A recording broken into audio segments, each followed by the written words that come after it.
कोयता घेऊन फिरणारी दोन अल्पवयीन मुले ताब्यात। कोल्हापूर रस्त्यावरील आकाशवाणी आणि हरिपूर परिसरात रात्रीच्या वेळी धारदार कोयता घेऊन फिरणाऱ्या दोघा अल्पवयीन मुलांना शहर पोलिसांनी ताब्यात घेतलेले आहे। त्यांच्याकडून 2 कोयते हस्तगत करण्यात आलेले आहेत। त्यांच्यावर भारतीय हत्यार अधिनियमाअंतर्गत गुन्हा दाखल केलेला आहे। पोलीस कर्मचारी योगेश सटाले आणि योगेश हक्के यांनी ही फिर्याद दिलेली आहे।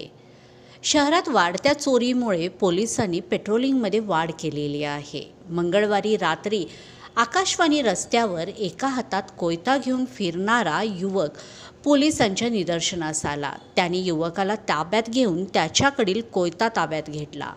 हरिपूर रस्ता काळीवाट परिसरातील साई मंदिर नजीक एकाजवळ कोयता बाळगल्याने पोलिसांना दिसले। त्यालाही ताब्यात घेऊन त्याच्याकडील कोयता जप्त करण्यात आलेला आहे। दोघांवरही गुन्हा दाखल करण्यात आलेला आहे।